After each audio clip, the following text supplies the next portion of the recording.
My name is David Sears. I am the Director of Healthcare Quality for AMIND. I'm also an Assistant Clinical Professor of Medicine at the University of California, San Francisco. I have a specialty in internal medicine and a subspecialty in infectious diseases. Next, we will discuss COVID-19 suspect identification and testing. So, COVID-19 should be suspected in the following scenarios. Patients with any of the following new and unexplained symptoms. Fever, and that can be subjective or objective. While 80 to 90% of patients who are admitted to the hospital with COVID-19 will have fever, only about 50% of them will have fever on presentation. So subjective fever is important in evaluating somebody for COVID-19. Cough, shortness of breath, URI symptoms, GI symptoms, the loss of the sense of smell or taste disturbances, and conjunctivitis should all be considered potential COVID-19 symptoms. Once we have identified somebody as a possible COVID-19 suspect, they should be immediately isolated. Appropriate PPE measures should be implemented per institutional policy, and direct contact with staff and residents should be limited to medical necessity. All COVID-19 suspects should be tested for infection with a PCR assay. If and only if testing is severely limited, testing should be prioritized for the following patients with typical symptoms: those at high risk of severe COVID-19, those at high risk of transmitting COVID-19 to others, such as patients who cannot be isolated from other residents or who require frequent close contact with staff, and patients with clinical presentations that are most consistent with COVID-19 who may need to transfer to a higher level of care. Again, this is if and only if testing is severely limited. Diagnostic testing for COVID-19 suspects. COVID-19 PCR, also known as an RNA test or an RT-PCR, by nasopharyngeal and oropharyngeal sampling with a single swab. This is the test of choice for COVID-19 infection. It has a specificity greater than 98%, and the sensitivity of the combined OP and NP swab, this is extrapolated from other viral respiratory infections, is thought to be somewhere between 75 and 90%. A few things to know about diagnostic testing. Viral shedding is highest at the onset of symptoms, and thus the sensitivity may be the higher end of the spectrum if testing is done within the first 5 days of symptoms, particularly if the proper sample collection is undertaken, which we will discuss later. The oropharyngeal swab, by adding that on to the NP swab, that will increase your sensitivity probably by 5 to 10%. Again, to conserve testing supplies while achieving the highest sensitivity, use a single swab to obtain the OP and the NP sample.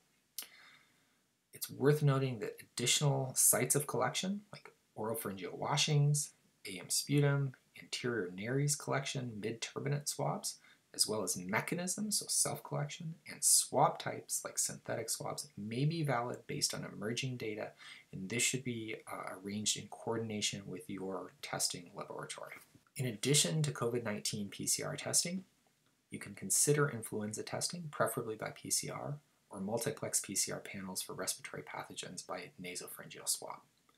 There's declining utility given the sharp drop in flu cases in California since the end of March. We would consider to use these tests in high-risk patients who might be candidates for oseltamivir. In addition, it's important to know that influenza and COVID-19 co-infection have been described. And so if you get a positive flu test, that does not alone rule out COVID-19. On the AMIND website, where we have published our clinical guidelines, we've also included an algorithm for how to address the initial evaluation of a COVID-19 suspect. On this document, we also mention that if your testing is severely limited and delayed, there are a couple of other tests that may help you risk stratify whether or not somebody may have COVID-19 while you're waiting to get access to those tests. This includes, on the bottom left, CBC with DIF. Low absolute lymphocyte counts can be indicative of COVID-19. Again, they are not specific or sensitive enough to rule in or rule out an infection. An elevated CRP is commonly seen, whereas a normal result may lower your pretest probability for COVID-19. And procalcitonin may be slightly useful, again, probably not enough to rule in or rule out infection. Chest x-ray may also be helpful, particularly if somebody is at high risk of complications or has signs and symptoms of lower respiratory tract disease. You're trying to figure out if they may have a bacterial pneumonia, COVID-19, or both. Chest CT imaging, certainly not very applicable to a corrections setting, can also be quite specific for COVID-19, given some classic findings such as what we see here, which is bilateral, patchy ground glass opacities and a peripheral distribution. During our initial case presentation, we discussed a number of different chest x-ray presentations from the one patient that I discussed. This is another patient whom I saw in March of this year with more classic findings earlier in the course of disease. This included, again, this patchy bilateral opacity seen on chest x-ray. So a few notes on PCR testing for asymptomatic patients. As testing capacity increases, this will become especially important in the following scenarios. One is universal testing during widespread outbreaks. Asymptomatic patients may be fueling ongoing transmission in a widespread outbreak, and identifying those patients through universal testing in those scenarios would be important.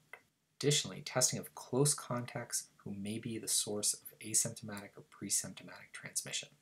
So if somebody has been, for example, a cellmate of somebody who tested positive for COVID-19, as we increase our testing capacity, it would be important to test that patient, even if they're asymptomatic, soon after you identify the positive case in their cellmate, as well as near the end of that 14-day incubation period. Somebody who's a close contact may never exhibit symptoms, but could be able to spread COVID-19 within a facility. In addition, periodic testing of patients undergoing aerosol-generating procedures would be important, as they're at high risk of transmitting to others. And finally, testing residents transferring into and out of an institution, even if asymptomatic, will become increasingly important as we move to more aggressive control strategies and as testing capacity increases. So we've talked a lot about testing, but it's incredibly important to be able to properly perform an OP and NP swab, as we know that proper specimen collection will increase the sensitivity of these tests. When collecting this swab, always use appropriate PPE, including gown, gloves, eye protection, and an N95 mask. The first thing you do is swab the posterior oropharynx near the tonsils. After that, you insert the same swab into one nostril parallel to the palate. With narrow swabs, those are our typical swabs, are often called flocked swabs. You gently insert the swab, rotate the swab inward until resistance is met, the level of the turbinates, then rotate against the nasopharyngeal wall to absorb secretions. If your lab is testing and you are using thicker swabs, these are typically used for oropharyngeal collection. These are not the flocked nasopharyngeal swabs. You can insert that swab and rotate it while against the external opening of the nasal turbinates. The duration of NP collection is about 10 seconds, irrespective of the method used. There's a video from the New England Journal of Medicine, which is open access, that describes the COVID-19 NP and OP collection process. A few notes on serologic testing for COVID-19. So there are a number of potential uses and benefits, none of which we've seen being deployed in a widespread manner in the United States. These potential uses and benefits include helping diagnose infection, particularly late in the course of disease. And that is because antibodies usually do not develop for about 10 to 14 days from the onset of symptoms. In addition, serology could determine the epidemiology of transmission, figuring out who a contact was, who was infected, and who may be spreading the disease. Serology will also assist in evaluating protection from reinfection, although it's just one component of that evaluation at this point. And an additional benefit of serology is that some of the tests can provide rapid or point-of-care testing. There are a number of limitations of serology, and there has been increasing concern that it's not being used appropriately in clinical practice. Number one is that manufacturers have been allowed now to market their tests without the usual FDA review. And because of that, and because each test is often using different IgG and/or IgM targets and has a different form of testing, we do not have as much detailed sensitivity and specificity regarding a number of these tests.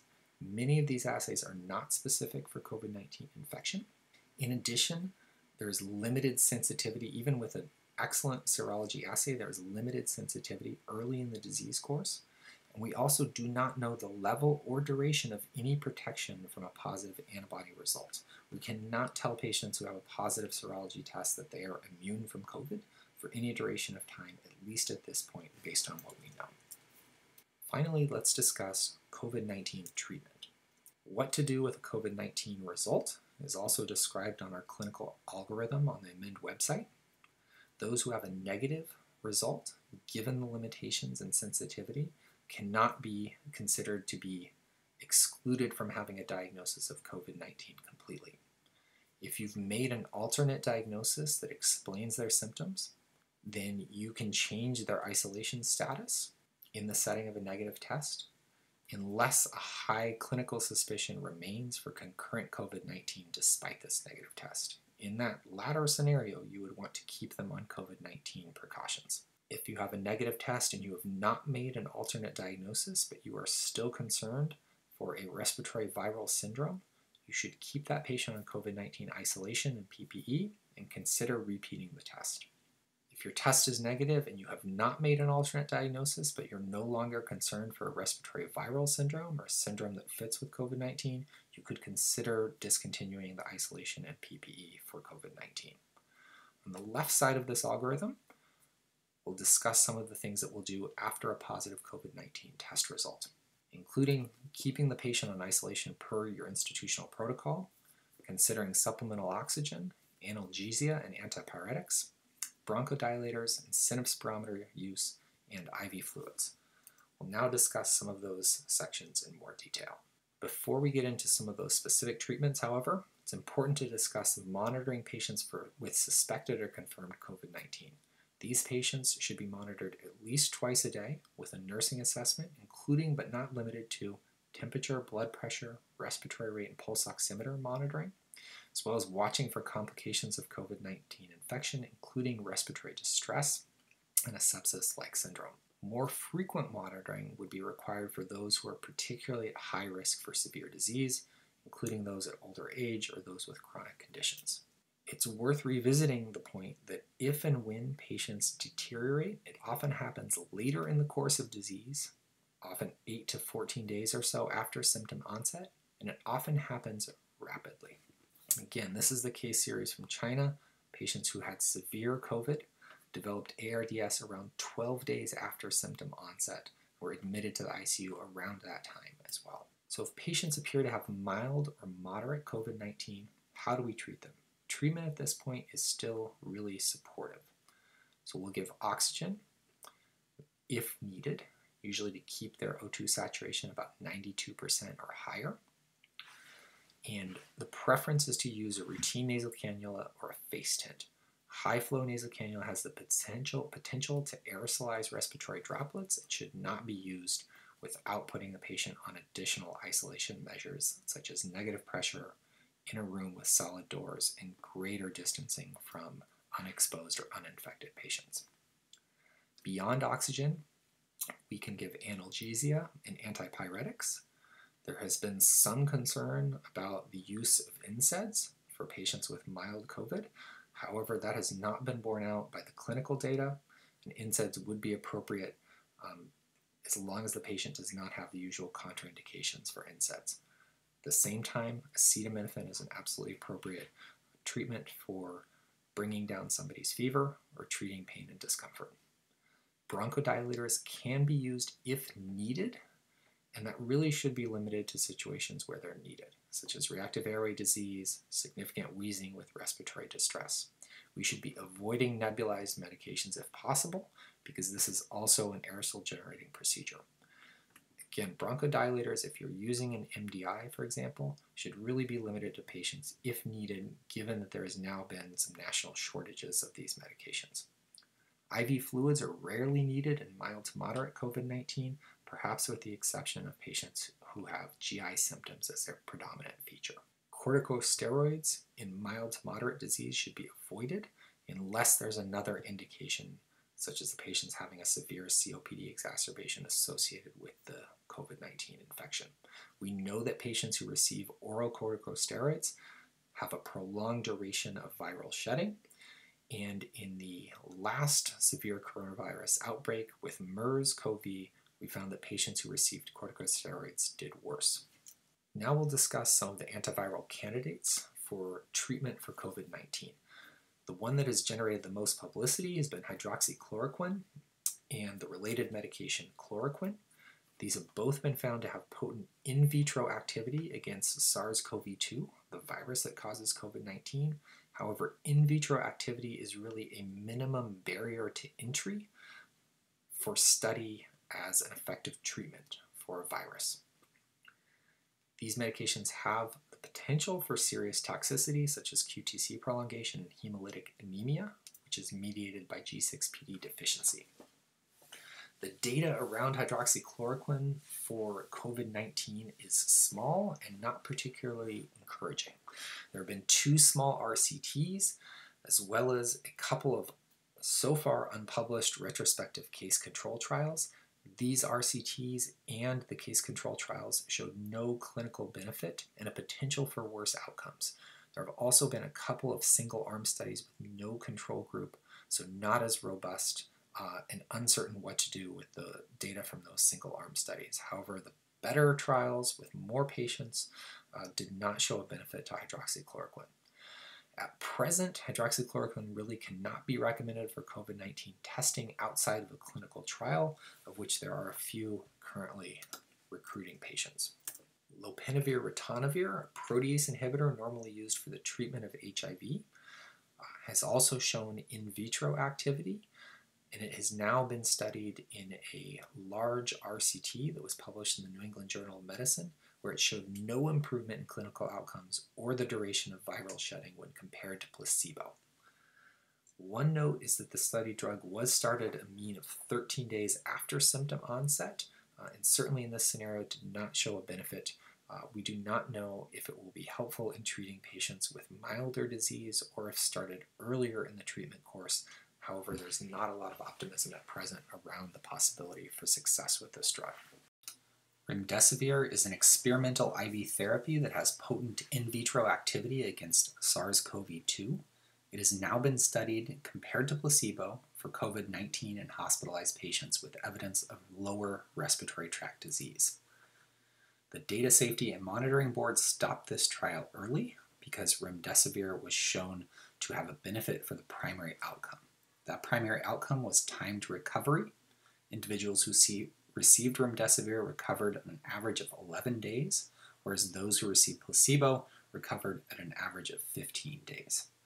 There was a numeric mortality benefit in this study, which missed statistical significance. Those who got remdesivir had a mortality rate of 8%, whereas those who got placebo had a rate of 11.6%.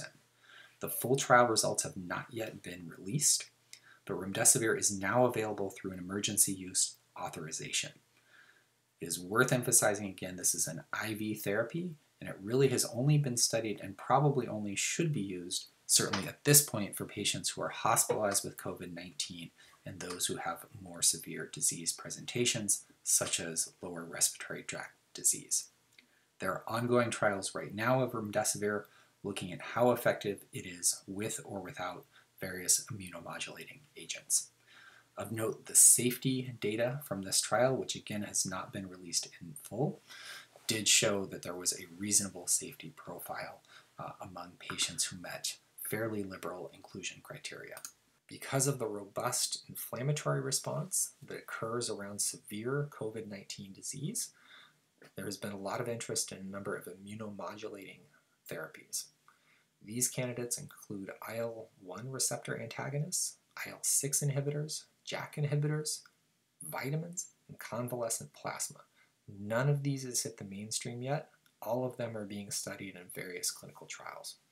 In addition to treatment for patients who are confirmed to have COVID-19, it's also important to review some of the initial guidance on release from isolation.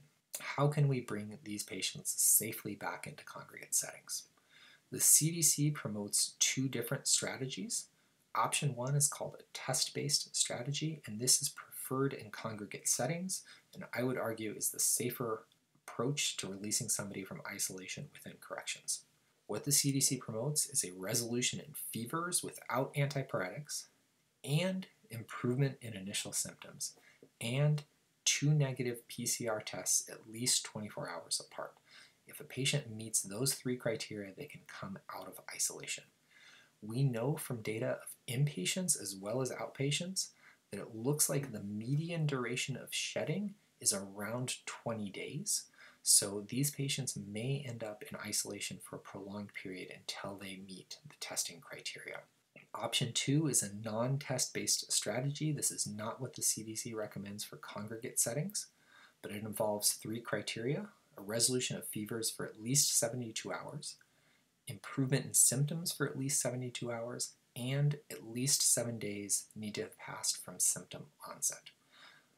Various health facilities are using these guidelines or adapting them in slightly different ways because there's still a lot that we don't know about transmissibility. For example, patients may still have positive PCR tests, but that may not be live virus that can potentially cause further infection. At the same time, we know that many patients will have negative PCR tests and then a day later, a few days later, may become positive again. So there are some limitations to using both test and non-test based strategies, but these are at least the current recommendations from the CDC. First, a PCR test should be done for all suspects of COVID-19. You should follow along for updates in testing and availability. Testing expansion is happening and should continue to happen to the point where we are really doing widespread testing within all congregate facilities and particularly correctional facilities, irrespective of symptoms and exposures. But right now, all suspects should receive a PCR test as a bare minimum. A single swab of the oropharynx followed by the nasopharynx is preferred to swabbing just the nasopharynx alone. As a reminder, please use an N95 and other PPE during collection. Third, some patients who have COVID-19 can deteriorate, and if they do so, they often deteriorate rapidly. Acute respiratory decline, usually later than day 7 to 8 of symptoms, is fairly common among those who develop severe disease. Follow the oxygen saturations and the work of breathing. Right now, that's probably your best predictor of how ill somebody is and their likelihood of having a rapid decompensation in the following hours or day. Change all nebulized medicine treatments to MDIs if possible to prevent aerosolizing COVID-19 among those who are infected and exposing uninfected patients within the facility. Finally, we are in need of RCT data on antiviral candidates. Fortunately, remdesivir is emerging as a potentially promising treatment. However, this is an IV therapy, really for those who are hospitalized with more severe presentations of COVID. More data should be forthcoming with regards to other antiviral candidates who may be oral therapies, as well as immunomodulating and other therapies. Stay tuned for updates. Returning now to our clinical case. As a reminder, this was a 69-year-old man with metastatic prostate cancer, hypertension, and GERD. He was intubated, on pressors, paralyzed, given inhaled nitric oxide, and requiring 90% FiO2. He has at least made a very positive clinical improvement. He's still intubated. His FiO2 is down to 40%, and he's following simple commands. He is anuric, requiring dialysis, and he remains in the ICU and still has a long way to go to achieve the clinical recovery that we hope for him. Finally, I'd like to remind you that AMEND at UCSF, that's our organization, is a health-focused correctional culture change program led by experts in medicine, public health, and correctional health and policy. We work with U.S. corrections departments to promote the health and well-being of people who live and work in U.S. jails and prisons. I'd like to thank you so much for your interest in this presentation, and really thank you for your service, and hope that you stay safe in caring for these patients. We understand there's a lot of information. If you have additional questions, or if there's a topic or question you'd like us to address in the future video, please email our program manager, Kevin Reeder. And you can visit us at amend.us. Thank you.